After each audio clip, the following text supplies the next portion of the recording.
everyone. Welcome to another episode of Omni Athlete. If you're here, it's because, like us, you believe that sport is a vehicle for elevating global consciousness. But you know that elevating consciousness through sport only matters if it actually helps you to achieve a peak performance state, get in the zone, and compete at your highest level.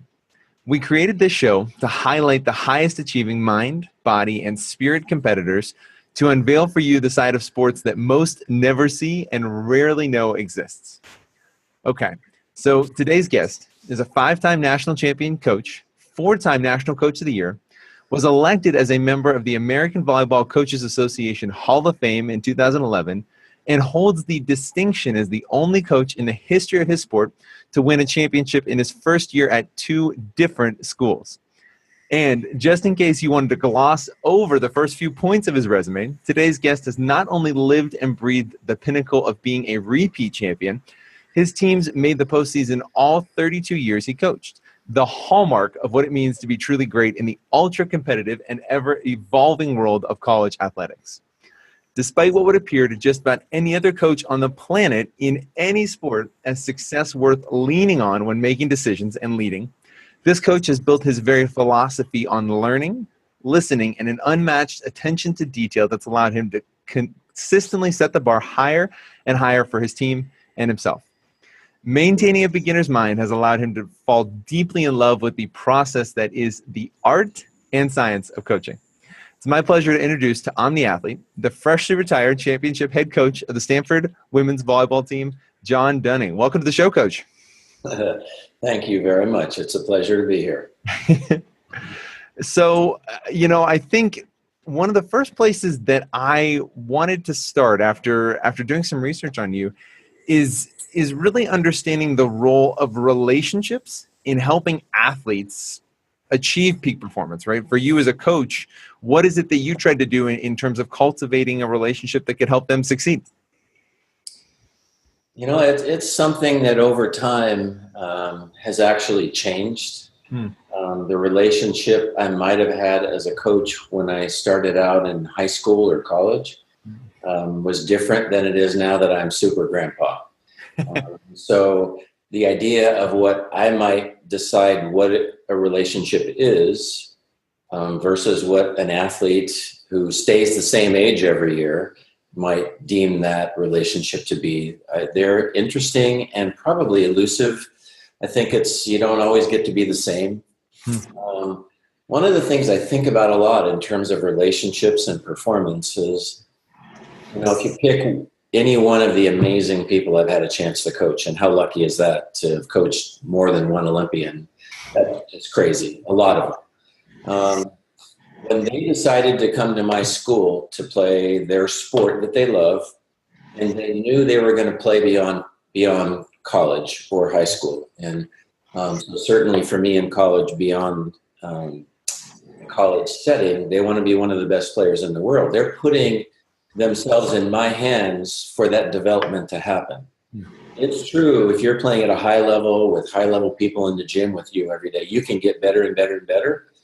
There are so few people that I've found, or maybe exist, that are capable of driving themselves, and so they're putting themselves in my hands. And so there are different ways to drive. I have my way. My job is to push. My way is to create avenues and opportunities and situations to learn. And so you schedule tough, you do all the things that add up in this quest for them to be as good as they can be.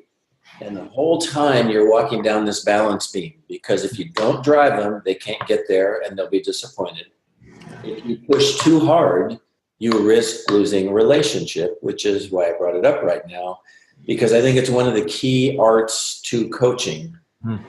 You have to understand, you have to push. I have to be a source for that. Family, friends, whatever else, themselves, I have to push.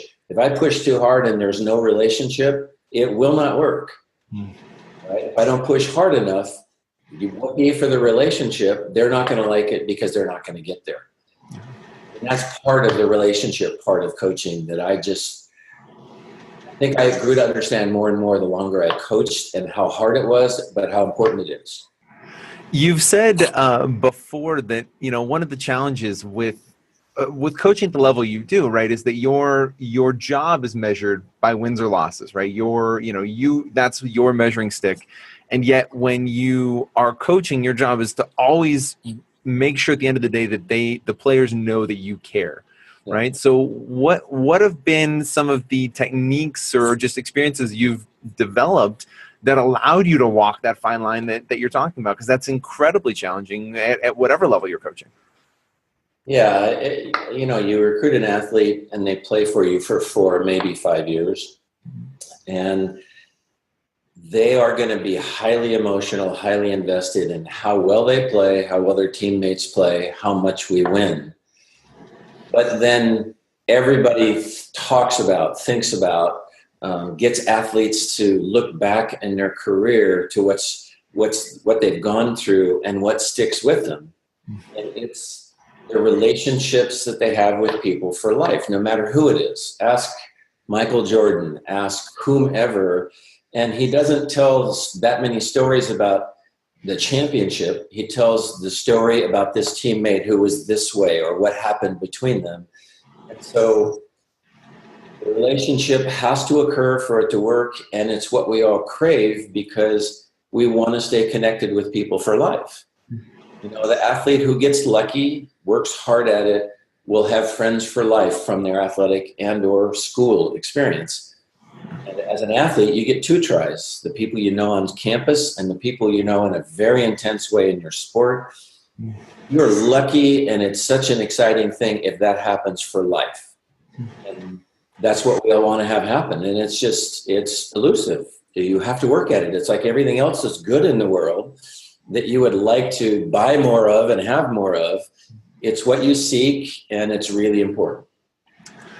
Do you have an overarching philosophy that you have operating in the background as a coach when that you may have something that may have developed as you started coaching, that by the end of your career you really could say in a distilled sense, here are the core tenets that I believe as a coach?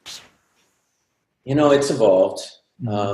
When I started at age 20, whatever, as a high school coach and a high school math teacher, I didn't necessarily know like when I walked into the gym that day, or I thought about my team, or I was planning things, know what it was that I believed in terms of all that, where it started, what the foundation was. I can tell you a bit about it that I know is probably dramatically different. Like if you had asked an athlete in 1985 that I coached at UOP, to sit down with an athlete I just coached in 2016 at Stanford and said, let's talk about this, would they say that I was the same person? I would say they'd say some things about me as a human were the same, but my philosophy of coaching probably has changed a lot.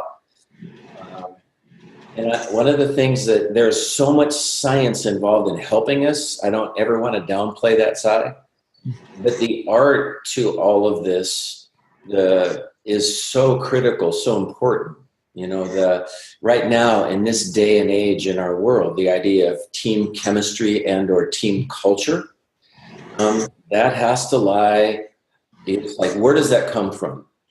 How is it happy? How's it efficient? Is it productive? How does it stay over long periods of time when there's so much pressure going on? Well, it's in the philosophy. It's in the words. It's like, well, what words excite you? Loyalty, trust, inspiration. All of the words that you can come up with that are in John Wooden's pyramid, right? Or in the pyramid we construct for ourselves that might actually be a little different, or maybe more current. That it's like, it isn't for me a written philosophy. It's when you watch me, do you see this in me, and therefore see it in the people who work for me and see it in the people who play for me? That's where the philosophy is, huh? And it's just words, but they're words that give you chills when you think about it. There is such a beauty in recognizing the language that we use, right? And really finding a language to be a source of power. Is that something that you've cultivated actively that you've kind of just stumbled upon as you've coached, the impact of, okay, if I say these kind of words to my athletes, this is what's going to happen. If I use these words, this is what happens. Or even in helping your athletes work through some of the self-talk that a lot of times, especially as young people, can be really challenging to navigate.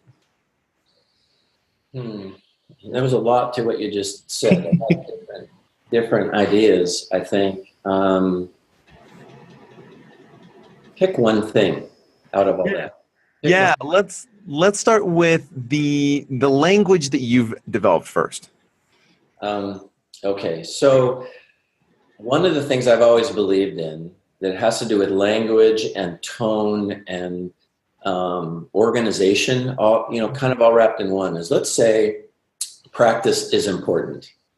All right, I think everyone who has any kind of quest to be great, practice matters. And so within the realm of practice, there's today I want you to get to here, and I'm gonna be emotional with you. I'm gonna yell at you. I'm gonna motivate you. I'm gonna do all these things that are me directed at you personally, that can get you in the short term to get where you want to get to. When you do that, are you selling long term? Right? It's like, I have to get this done now, and so I'm going to buy this right now out of you. I'm going to demand it out of you. But over time, is that going to wear itself out? Is it not going to have value and all that? So as a young coach, especially as I grew and tried to learn, I tried to focus on what's the art from John Dunning to get that person in that state in practice, to get a lot out of it in their quest to be great.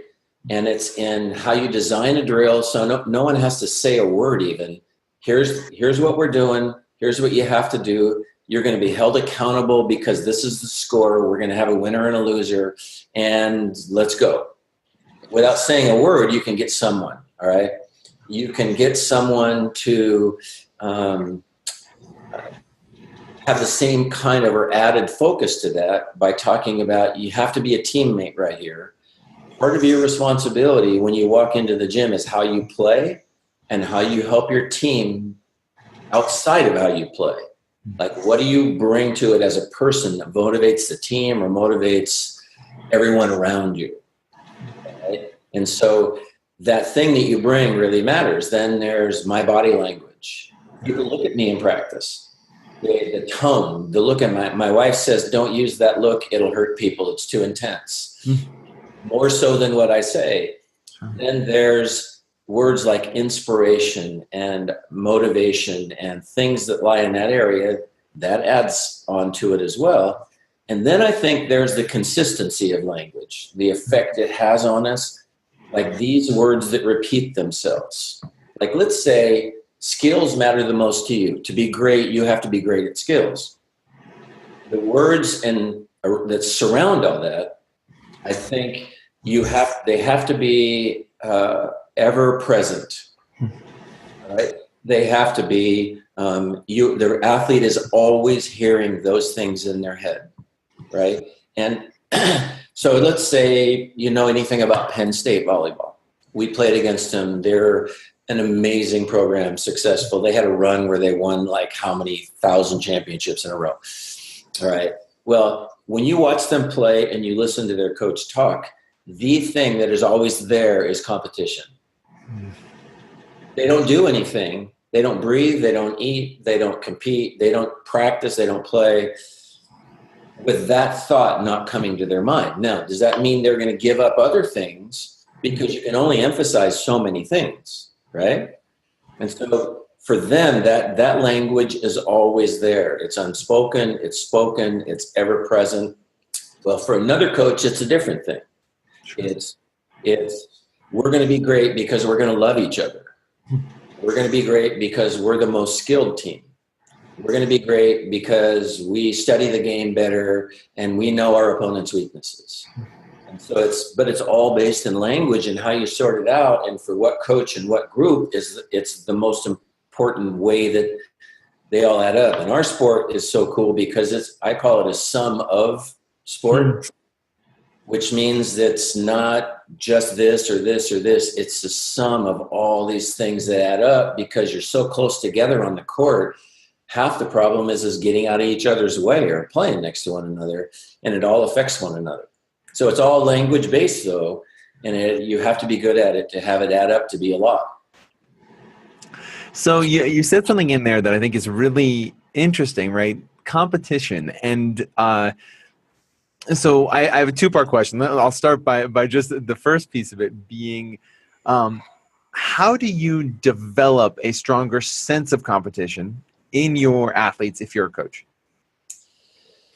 They have to, I think, begin to believe there are different things you could choose to be what you're asking right there. Like it could be other things, but clearly you can have a chance to pursue greatness if competing is the most important thing to you, right? You have a chance to be great because you're probably going to become skilled, all these other things, but competition is your pathway to it. I mean, when I go out and talk to coaches about coaching, I mean, the young coaches will go, hey, recruit competitive people. Yeah, okay, that's true. That'll help. That means something in their life when you watch them do what they do, can play or whatever, you can see that they're competing, and it means a lot to them. Sure. Right? But if competition, you can make people more competitive by having them know that is the most important thing to you.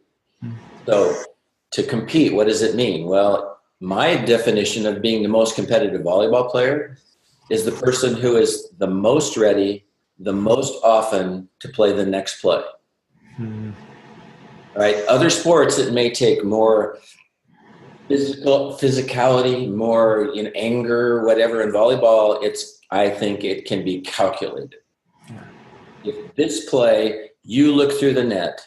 So it's like an intellectualization of a feeling, or however you would say that. Yeah. It's if you look through the net and you look around and you know what their team is like and where the weaknesses are and the strengths, and then you're going to respond to that situation and you do that every play, I think you're competing. When you're being wimpy and emotional and not on task, or you're distracted because you just made a bad play and now you're going to have to do another one. If you make an error and that your brain doesn't refocus and you make another error, you're non-competitive. You get a D or an F on that, right? But if you're always in that mode where I'm ready for the next play, and there are athletes you've watched that's the case. It's true, right? Well, for me, competing only happens in a greater way than what the athlete naturally is as a person if it is what you're focusing on, and they know it's the most important thing, and no question the way you design drills and all that can bring it out in someone. But the key thing, I think, is it has to be prevalent. It's the thing they think about when they think about John or think about Russ from Penn State or whoever else. They think about me, it's I better compete or he's not happy. Yeah. It's interesting because I think there is a misnomer sometimes with what competition means in just an objective, energetic sense, right? That there's this, I don't know, it seems like there's a bad taste in people's mouth right now around what it means to compete, right? And what competition means versus maybe the beauty of it representing two people or two teams or whoever it may be truly trying to make the other side better. Can you, elaborate on just the perspective that you look at competition through? Yeah. I think I understand a little bit of what you said there.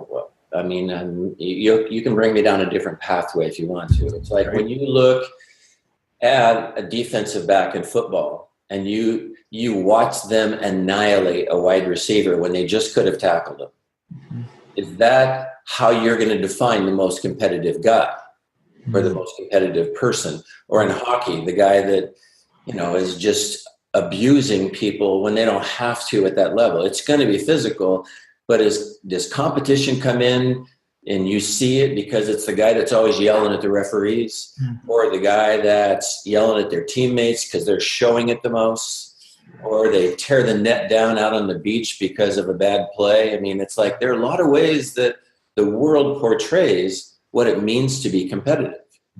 And I think it's different in every sport. Like, how about a sport where you're not competing really against anyone else, where your life is in danger, like climbing a rock wall that no one else will, El Capitan or something. Sure.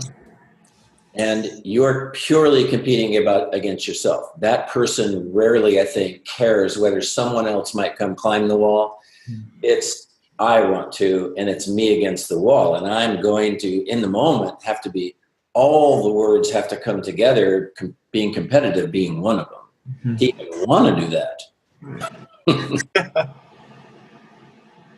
So let's go back now to a piece that you've touched on a couple times already, just in connection to what we've been talking about, and that is, let's go back to language and self-talk. So we've learned a lot in talking to different athletes and coaches about the impact that the words that we use in our head about ourselves has on our ability to perform at our peak, right, our top level.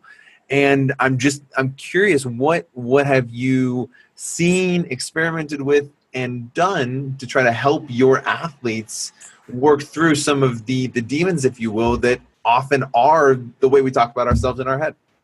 Right. So let's say for me, you receive serve, you're a passer, okay, and you make an error, and you don't handle the next moment with clarity, because in our sport, another play is going to happen right away. And if you make an error, if the other team's any good, you're going to be the one playing the ball.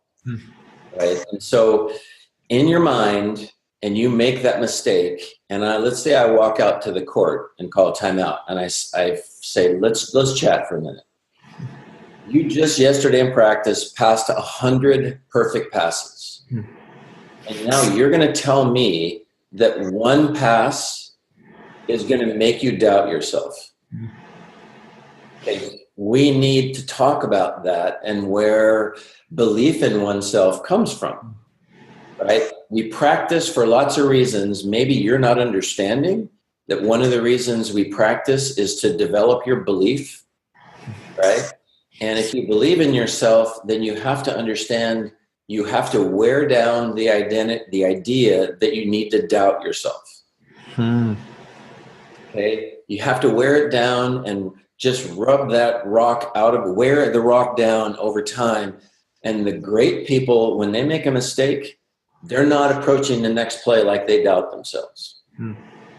Maybe that's a way to define greatness, or part of greatness is that, why in the world would you doubt yourself? Well, so as a coach, my last team I coached, our team didn't know it, but one of my personal goals was to cater to their belief. Okay. Have everything that happened in practice, not falsely, because you can't talk anyone into anything. Like by saying, you're not great, but if I tell you 1,000 times you're great, you'll believe me. You won't believe me until you have to make the big play. And then there's no foundation for your belief. Okay? But what I can't do as a coach, because I love teaching skills, I want you to have perfect form doing stuff. It's over time, depending on who you are as a person, break your belief system down, because over and over again, I'm correcting it to make it a little better, only not understanding that I could be chipping away at your belief, right? And that's why you doubt in the moment, all right? And you lose belief in yourself, and now you can't play the next play.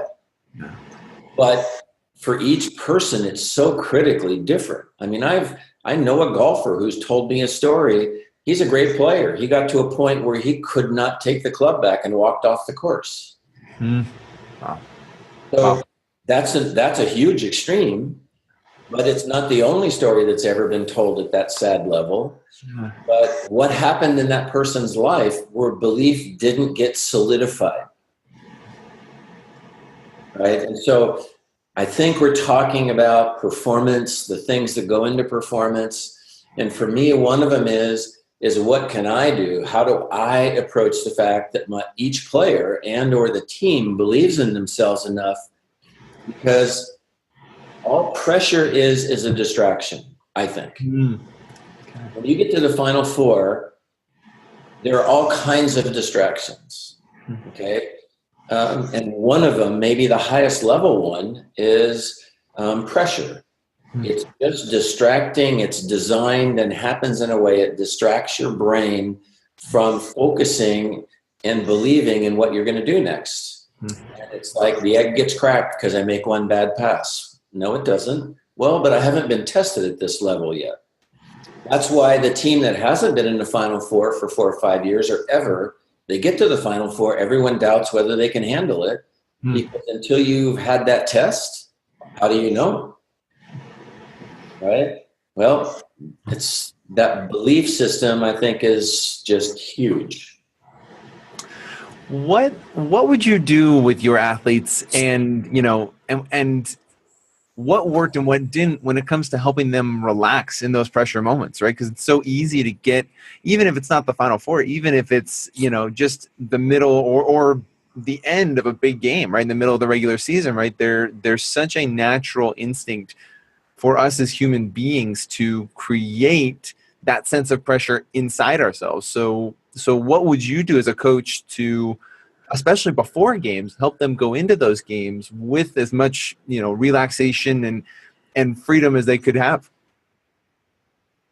One thing I think is acknowledging the fact that that's part of playing. And the higher level you go up, the more it builds up, and don't shy away from discussing it. Yeah. It's just another thing you have to be educated about. If you're getting there and you haven't been there and you're an 8-year-old playing baseball, you feel the pressure, but you also it's a kid's game a little bit, and it's a little bit different. And the longer you live and the more you put into it, the more it builds up and adds up, huh? Yeah. And what comes to mind for me as we're talking about this is just some coaches that we've talked to, and it's been an interesting perspective, have said, let me provide as much discipline in my program as I possibly can, right? So that in that moment, the athlete is able to feel free because they have a expectation and a process they go through for every single piece of that process. And we've talked to coaches who have gone the other way and said, I'm only going to put discipline around the pieces that I absolutely have to help my athletes succeed. So in using those tools as ways to help their athletes relax, have you used similar tools, or where would you fall on that spectrum? Yeah, I mean, the more you know, the better off you are. Don't shy away from the fact that you know that that this is coming your way, and you're going to have to deal with it, and make it and have it be something that the athlete's learning about, just like they're learning about strategy and skills and all this area we're talking about, the area of performance that happens between your ears, is the thing that's growing in sport right now and maybe in the world to help us figure all this stuff out. And so is it a fact that almost any human that ever tries it, in terms of breathing, if you learn what breathing can do for you, it's going to help you. If it's something you can count on and say, understand and experience and know what other great players have actually done it. We have 2 startup skills in volleyball. One is passing and one is serving. And the pressure builds up in those inactive moments. And when you're in the middle of plays, it tends to go differently, to fade, and the pressure's different. But on those 2 skills, your brain can do what it wants to do, right? And a lot of it is not what we want. And when the distraction of pressure comes up, discipline and the idea of discipline and controlling your thoughts is amazing. And the idea of understanding things coming from, other areas, yoga, wherever else we're learning different things from, to bring to it, to use physical routines, to have mental routines. The more you learn about it and figure out how it can help you, the better it is. But what happens is it's hard to get it into your system, like in our sport. If you're coaching a 12 and under team, you're not going to focus your attention on breathing, right? They can't pass, so they don't need to at all. They need to learn the form of passing and hitting and how to play the game. But at what point do they begin to employ these things that have to do with performance? I say in our sport, way too late. Okay. Right? So paired with all of the skills, and I know much more about this than I did when I started and I was coaching high school. That's a long time ago. No one had ever thought about controlled breathing and stuff. Is that as you progress as a player, the things that you can learn and employ, like breathing, like the other thought process, like the stuff that have to do with belief, it's discipline based, because if you're not awesome at it and disciplined at it, it will go away in the moment that you need it the most. Yeah. Right? So you have to be training your response to certain thoughts, training your response to certain emotions, the same way you do have to be training a certain style of serving. Oh yeah, clearly. And that's really, really hard. But the longer we don't do it, the harder it is to add it in. So one of the things in volleyball that is a difference maker for good and great is you can play the game and be good. Let's say that there are freaks of nature physically that could be great no matter what they did, right? But most of us, there's a difference maker between good and great. If you don't see anything on the court, the ball's bouncing around and it's in the air, and if you stare at the ball the whole time and don't take clues from anywhere else on the court and know what's going on, because you're just staring at the ball, we call it reading. Then you can't be great. It is a difference maker. So when the set goes up in the air, you have to look at the hitter. They will tell you where it's going, and your reaction time goes up, the court you can cover goes up, everything goes up, the certainty of events goes up, which helps you be committed to things. All of these things make you better. The reading makes you better in a whole bunch of different ways. But when do you start teaching reading? Yeah. I say you start teaching reading like in the 7th grade or 6th grade or younger. Like you start at this age, as soon as you get it going, you start talking to them about, now you got to look at this, right? But so few kids got to me in college and were even above a D level in reading. They would just stare at the ball, and the ball would go up, and the hitter would hit it, and it would explode at them, and they would react to it, and that's all they had. But the other player who knows how to look at that hitter, right, they're going to see it coming ahead of time and take it like it's a piece of cake. But, so at what point do we begin to teach all these things, and are you still able to really begin to learn them? We know the younger you start, the better it is, but performance skills, like we're talking about, they've been ignored, except by people who were just, they've been ignored except in specific situations. This is a really wide open question, but I'm just curious, why do you think that is? Why has it been, especially when you get athletes at your level, right? They're some of the best in the world at what they do. Why is it a piece of performance that's been ignored for so long up to that point? Well, I don't think we have admitted until the last period of time in a lot of sporting situations that the area that we're talking about is as important as it is. Right? Well, so-and-so, how good are they? And well, we use them as an example, but they're the freak of nature who could be good no matter what. Right? But then you take some of the greatest players ever. They were not the most physical people. They were the people who were good at performance in their sport. How do you perform in your sport? And I think when you're starting up and you need to teach, let's say, on a list of 10 things, reading is one of them. Learning how to breathe and have a controlled way of controlling your mind, especially in startup situations. You have to give up time training skills to work on those things or to talk about things, because people only listen to so much in a day, so to speak. And so at what point does it start seeping in that's so for a setter, at what point does the actual decision-making process start to seep into their head? Because at a high level, it's actually really complicated. It's like it can come natural to people, but as a setter, if you're going to decide exactly what set to set next, the and give your team the best chance for success, you have to go through a big, long process to decide it. Like, what's happened in the game already? What rotation is the team in on the other side? Who's the biggest blocker? Who's not? Who's the worst digger?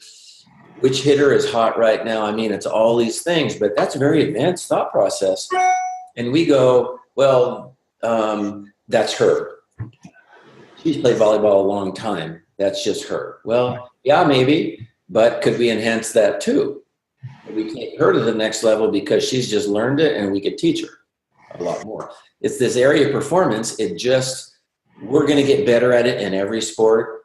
I just don't think it's been emphasized enough, especially through young kid, the teaching of young children. I don't think it's been taught at a young enough age, except it had to have been taught in gymnastics. Very young people performing at very high levels, and it takes amazing focus to not kill yourself on a balance beam, let alone score a 10. This is really fascinating. So I think, tell me if I'm right, John, but what I'm hearing is that there is a difference between playing and performing.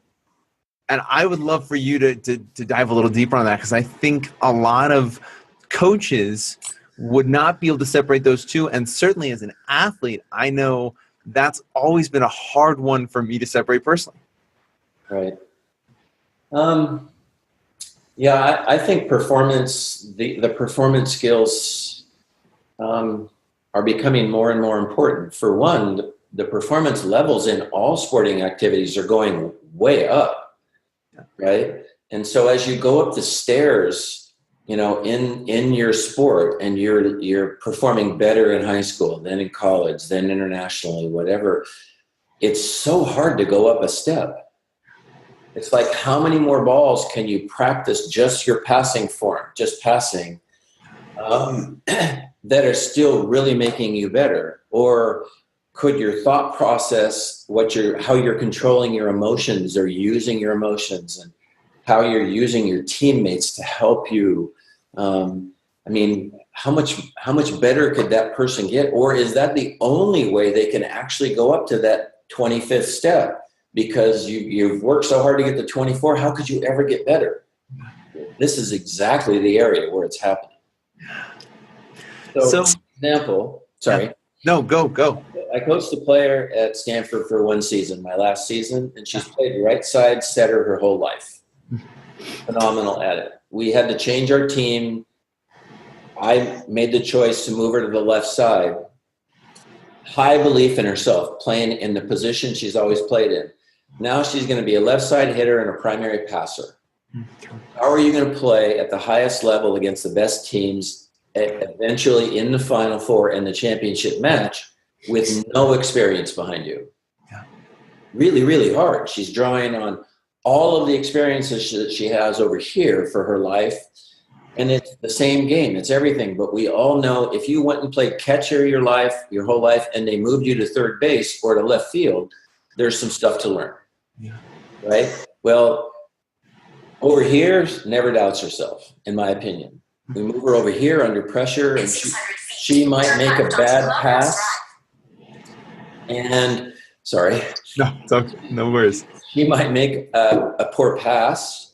But I know over here it wouldn't affect her, and over here it is. And so how do you then get her to deal with it? Well, I walked out to the side of the court so many times I got tired saying, okay, you're a great player. One of the skills you have to learn is to go to the next play. Go to the next play right now, which means be disciplined, refocus, be a competitor, and get yourself in a state of mind to help your team right now. Over here, you wouldn't be doing this, but you're a little insecure right now, and you need to do it for us in this new thing you're doing right now. Really hard to do, to be that confident in doing something so different. But the skills that she had to learn were right here. This isn't it. It's the how you do it isn't it. It's how you control all that you have to control, so you are in the best frame of mind to do the next play. Yeah. That defines greatness for me. Yeah. It's part of it. You've talked about this before too, this idea of always learning, right? Always being willing to learn and to really look at, every opportunity, every challenge as a way to learn. Do you think that's part of developing that level of competition, is being able to see whether it be obstacles, challenges, or even just everyday moments as a chance to learn? So you're talking about me as a coach a little bit? Yeah. Yeah. Um, I think we all go through things in our life. For a while, my teams were successful, and I began to think it was me, that I had something to do with it. Right. And so it's like, well, I have a way about myself as a human. That must be the reason that I'm a good coach, or my teams are good, or whatever. Well, then I got told by people a few different times in my career, no, that's not the case. Let's get going. You stopped learning. I had a mentor who was honest with me and said, you just stopped learning. You started believing in yourself, and you're not a learner. And so you better get yourself in gear, because you're getting passed up. I think as soon as you decide you know it all, you're going in the wrong direction. It's kind of like teams at the end of the season. You don't want to play the team that's still going up. You want to play the team that's just over the top heading down, and they don't know it yet, and you can just get at them. Right? But as a coach, if you're to here and you think you're there, that means you're already on the way down. That if you're going to be great and still striving to be great, you got to be that coach or team that's still going up. And I think you can make the mistake and find someone who it's like, oh my gosh, they know I want to be them. That won't work, because you got to be you. But you have to always be trying to find the best you. And so if you learn something and it gets you to be outside of yourself or not who you are, it's going to end up failing. But if you realize that and keep adding to what you are within the framework of you, I mean, that's what you want to be. That's what I'm asking the players to be. So why wouldn't I be that way? So I'm a very mathematical brained guy, very logical. And so I had to even step out of my logic at the end of my career and say, okay, well, maybe one of the things that's limiting me is that my logic is this, if this, and then never go over here like, oh, should we try this? No, that's too weird for me. Well, I got to the point where it's, no, let's experiment a little bit more. Let's see how we can learn and try this and experience this and get to this and find out a lot about it. Like the idea of what state of mind should an athlete be in before they enter a contest? Okay, well, maybe the movies say that I'm just into myself. I'm really serious. I'm just contemplative. Okay. And maybe that's not the way most athletes want to be. Maybe what they want to be is in the moment. I'm energetic and free spirited, not focused, but when I walk out onto the court, I will be, but I have a lot of energy. I need to learn more about that, about how to help athletes be in the frame of mind they need to be in to be their best. So there's a level of self-awareness, right, that you're talking about, that you've developed, and I wonder too, what sort of things do you do to help your athletes develop that same level of self-awareness? Yeah, I think there are some things about me that I think are good. And for this, we'd have to talk to athletes to see. As you like, an athlete comes into our program, the level goes up compared to what they used to be, no matter whether they're on the junior national team or not, unless they're on our national team. That's a whole different athlete, a whole different person.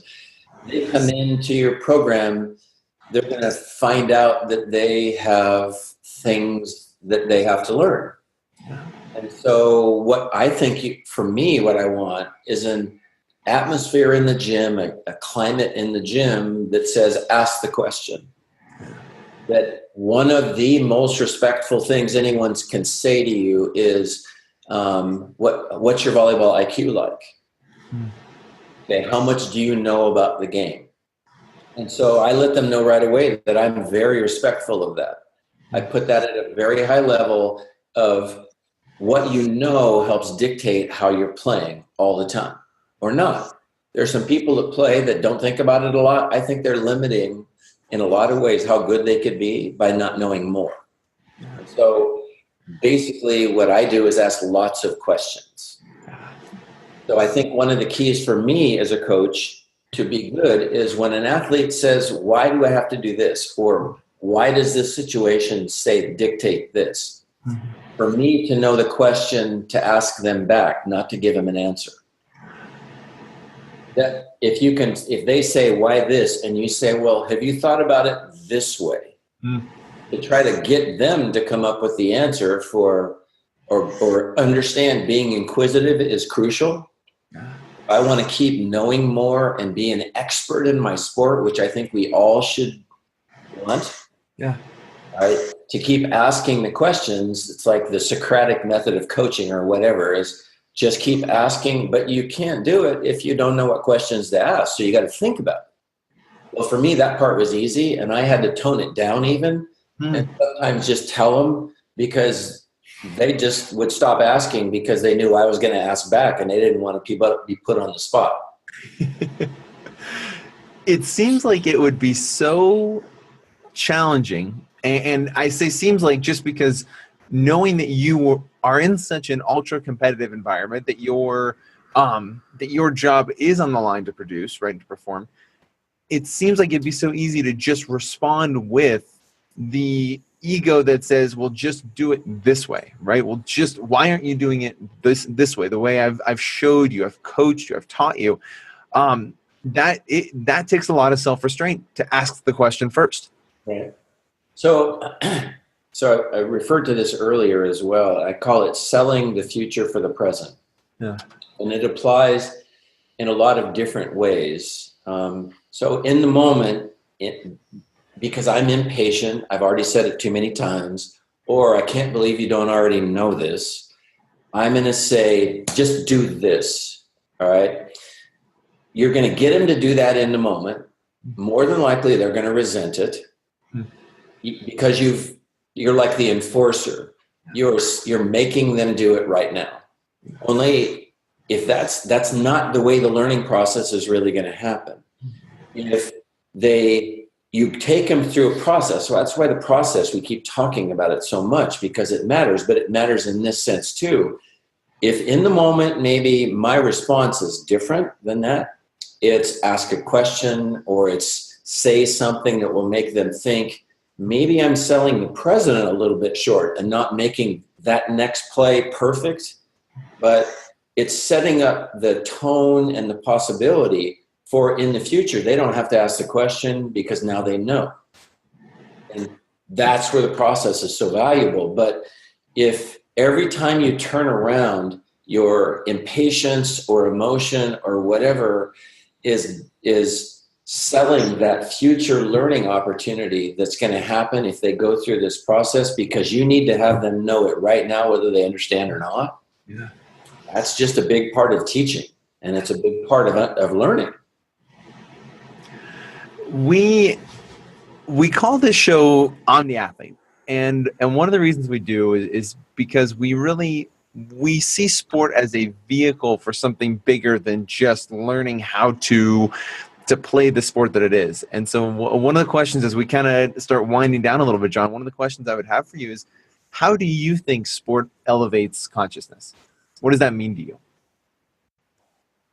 Wow, that's a large one. It is. I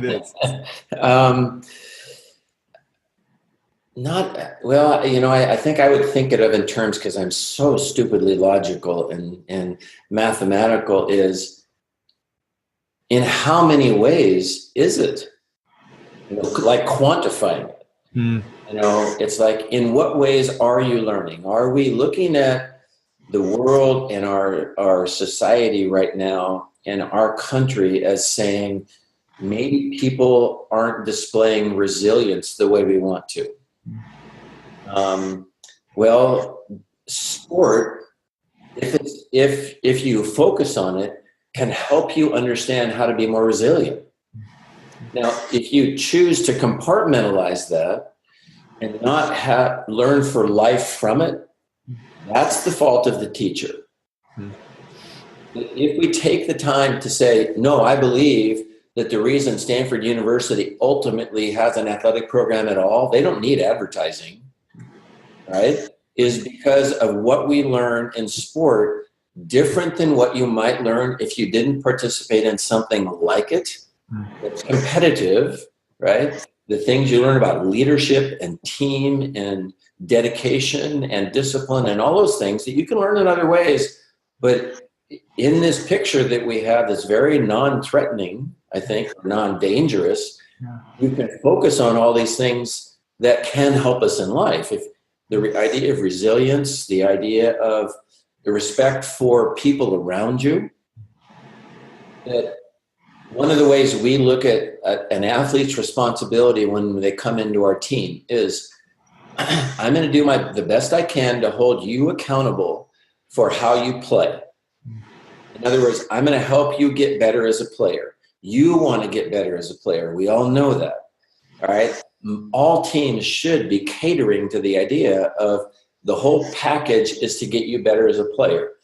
I'm going to hold you accountable for that. You're going to have to be on time. You're going to have to work hard. You're going to have to do all these things. But where I think we fall short, or I've fallen short, is not also saying to them, I'm going to hold you accountable for helping the team in some other way. If all you have is how you play, then you're not going to learn enough in life. You're going to have to go out and fight for how you're going to help the team with energy or positiveness or drive or hard work, where we all feel it to the extent we're all better because you do it. Or I'm going to hold you accountable for helping a player. Someone on the team is better because of you, or a coach is better because of you in some way. And if I can do that, then that's something that you're going to learn for life. Is how you were, no matter where you are on the planet, unless you're really weird, you're in some group. You're human. We have a responsibility for that, I think. Your country, your family, your team, whatever. And we have to learn how to make that be better, whatever grouping we're in. And it's an obligation as a human being to do it. And sport can help. Yeah.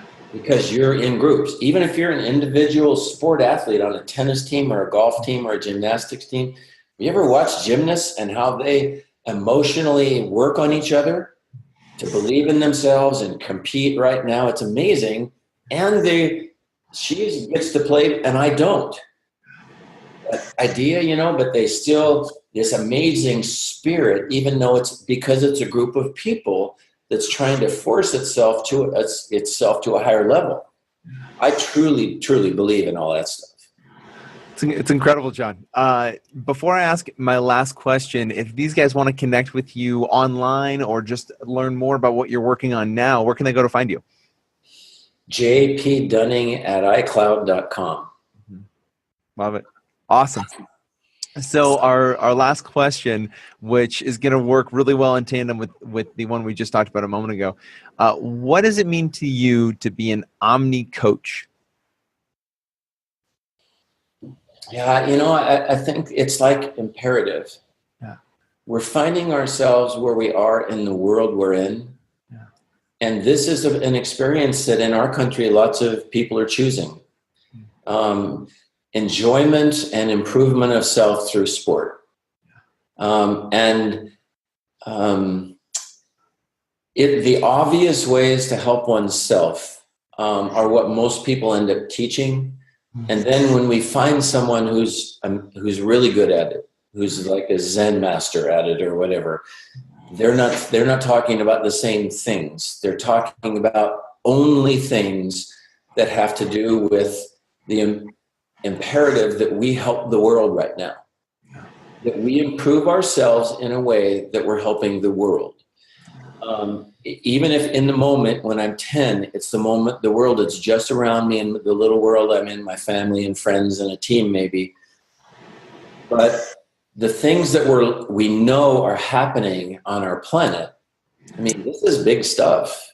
We have to focus on them. We can't keep doing the things that we've been doing because it hasn't educated us. We haven't had enough education happen until now to tell us that it's not working. We're angry with each other. We're militant with each other. We're all the different things we're inhuman towards each other. And we're talking about settings that we're in that if we try really hard and refocus, it can help all of us. And we all need help right now.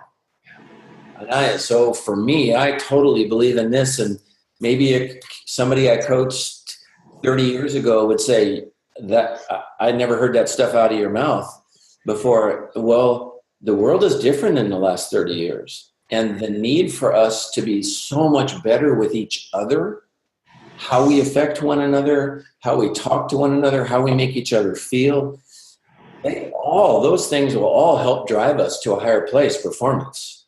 It's not that there's a give and take. If I do this, it'll take away over here. They are going hand in hand, and there's no way, there's no doubt with that. Yeah. I did a talk at the AVCA convention about 10 years ago, and Kathy DeBoer said, "Can you talk about coaches' skills and stuff?" And this was like right at a period where I needed to springboard further more and learn more, and so it was really good for me. I began calling coaches and polling people, and all I said was, "Can you tell me the 5 most important skills of a coach?" Wow. Yeah, we would love that, John. Go for it. I got a list of 10, and then I kept getting different ideas, and I got 25. And I'm thinking to myself, this is ridiculous. That this is a list of that people they were told to give ideas about what are the top 5 most important skills. Only then I started to think, well, 5th grade coach, a college coach, an Olympic coach, and by the time I was done, we had 50 items. And then at the same time at my camps, we were talking about, I would sit down at lunch and we would be volley dorking with the camp coaches that I hired. And it would become clear that this coach over here, who I really respect, is really good at one thing, is pretty good at 2 others, and doesn't pay attention to any of the other 47 items on the list. And then there's me, and I have this one and these 2.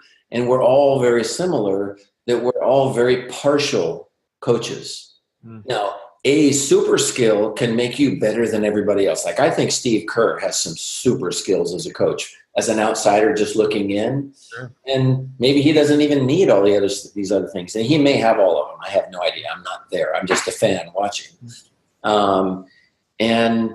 But to begin to talk to coaches about, I know why I don't address the other skills. It's because I'm insecure about it. I trust and believe in myself going in front of my team with these skills and not with these other ones. And so I'm not going to go get information about them because I know I'm not going to try them.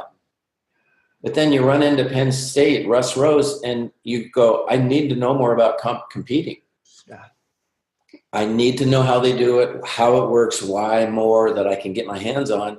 I better put that in my top 5 level as a coach. Then team culture has to be in the top 5.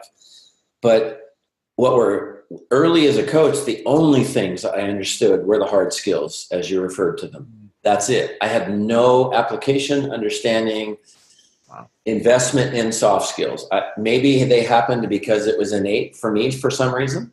Yeah. And the more I began to look at all the soft skills, it's like computers, this part and this part, the more I began to expand my horizons as a coach and my abilities. And I just feel bad for all the kids I coached before I learned enough to be better, that I didn't help them as much as I could have. I mean, as a coach, you got to look back and go, yeah, geez, I didn't know very much when I coached them. I'm so sorry. But we're all growing.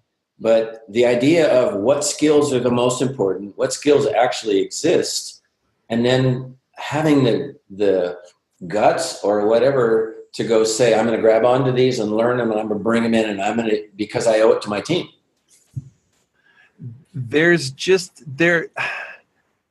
You can speak to this better than I can, but it seems like at times there's such a disconnect between the power of being humble enough to want to learn and the self-confidence it takes to execute, right? They're hard things to hold in your head at the same time. No, no, yeah, it's like what we ask athletes to do, and they make it look easy. Yeah. And sometimes we tell them 1,000 times, and they still can't do it. It's because it's so hard. Yeah. Right? Coaching is the same way.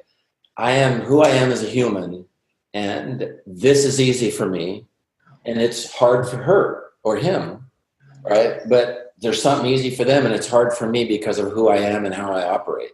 For a long time, I didn't not want to deal with confrontational issues. I would avoid them. And I had to become matter of fact to become a good coach and go, I got to talk about it. Here's the facts. Let's go. Let's just not get emotional about it, and let's deal with it. That's a skill. I was awful at it. I was a terrible listener, and I had to work hard to make myself better. That is not on the serving, passing, hitting, digging skill list. Would you say, I think this is kind of what you're saying, but I'm curious now too. Would you say if you had to rank the 10, right? Or even just to give, a kind of a general sense, do you think the skills or the, for lack of a better word, relational and emotional and mental, which make it easier to succeed as a coach quicker? The skill of having an ability to communicate and somehow, given all the other frameworks, have a relationship with people. It's got to rank up there way above everything else. Yeah. Wow. The ability to relate, to have them care, they know you care, you drive them, but they never doubt you care about them as a human being. Those kind of things that are relationship based, and then allow education to occur. Because all the barriers you can break down to them fighting what you're telling them. They don't want to listen. I mean, I am who I am. All right. Stop talking to me, telling me to be better. The more you can get those barriers to break down, to have people turn it loose and go, okay, this should be a cooperative relationship. I should want to cooperate with my coach, and he or she should want to cooperate with me. But we know that that's really, really hard. So that's just relationship based. I mean, that ability, all those abilities, and they are skills that rank right up there with the ability to teach attacking. And it's so counterintuitive, probably isn't the right word, but it's the one that comes to mind when you think about what most coaches probably anticipate when getting into coaching, right? Is more, do I understand the sport? Do I understand the mechanics, the skills, the X's and O's, so to speak? Not, do I understand how to communicate with another person or a group of people? No question. And some people get out of coaching because they realize they're not built to have all those relationships with that many different people and have it work in a positive way. And it's a good thing, because education is going to be hard for them. It's the apparent skills are the ones we all grab onto. When I started coaching back, a long time ago, I could only find one book, and it only had to do with systems. And how to teach hitting and all that. It's only the hard skills you have to have, and everything else is so subtle and so under the radar. And now we're all going, whoa, especially in the world we're in now, these things are the most important things at the top of the list. If you don't begin to study right now in this day and age, team culture, it's like when I go talk to groups of coaches now, I say I won't do it unless I can talk about culture. Well, 10 years ago, I didn't know how 20% of what I know about team culture now. That's how fast it's growing. You said something, I think, or in an article I read, was talking about the value of recognizing technology is here to stay, right? And really understanding how you use it, what role it plays. I'm just super curious, because I would imagine as a coach coaching girls that are 18 to 22, right? Like in the same way that any kids, right? They're still kids, right? They're adults in the sense that they're they're on their own. They're some of the best at what they do in the world. But with the way social media is so at times pervasive in life right now, I would imagine it's super hard to keep them focused on the culture that you're trying to create. I think that there are things that can make it harder, and I think that those things are so complicated, and anybody who thinks they understand their effects at this point in the development, they probably are guessing, and we shouldn't trust them very much because we don't really know how all this is really going to affect us. We're starting to have an inkling of worry about the interactive human things that we need when we don't even look at each other or talk to each other. But there's also huge benefits from those things too. And we're learning a lot about it. And in the end, I think it's just one of the, it's another thing that's a skill. That you can't deny it. It's like going into a huge match and denying that there's any pressure. I don't want to talk about it. It's just another game. Well, no, it isn't. They think you're stupid when you talk like that. It is way bigger than that. Everybody, their grandmother knows that. Their grandfather, their great-grandfather knows that. Yeah. And so the fact that this is a huge part of our culture and we better learn a lot about it is a good way to go about it because there's no denying it. It's with it. Yeah. And I don't think you can say, okay, we're going on a trip in the Pac-12 for 3 days. Give me your cell phones. Sure. They go, you'd have people who would be able to sleep that night probably because they couldn't stay connected and we're depending upon them now. But they also are taking us away from interacting and connecting with one another in the way we should. What an incredible challenge, right? I mean, to navigate that. Yeah. It's really tough. And you got to have your eyes open on it. And one of the things I don't think you can do is let yourself get behind any more than is natural. Like my granddaughter's 10 and she knows way more about anything electronic and, media and all that than I do already. But I can't let myself just get off the map if I'm going to be interacting with people at that age. Yeah. I also don't want to, say I know as much as you do about it because they'll look at it like, no, you're stupid. That's not true. All right. Well, we've talked enough. Thank you. John, this is great. Thanks for what you're doing. I appreciate it. Wow. Thank you, John. This has been absolutely incredible. Guys, when you start looking into the career that John has had, when you listen to this interview and learn more about him, I think one of the things that I hope you listen for and recognize is the ability to blend both the meticulous focus on the details that matter when it comes to peak performance and the pieces that we don't often talk about that are thought of as soft skills, the mental, the emotional side.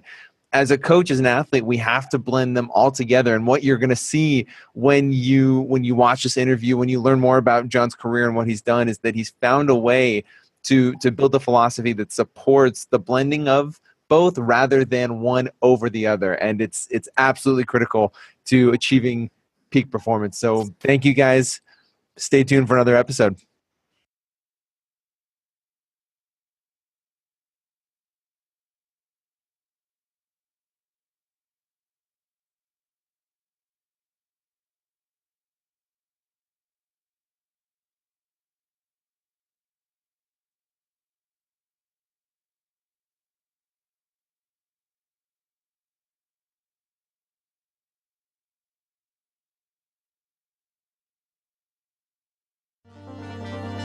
As always, guys, if this content is adding value to your lives and specifically to your performance as an athlete or as a coach, please like and share our content so that we can grow this community.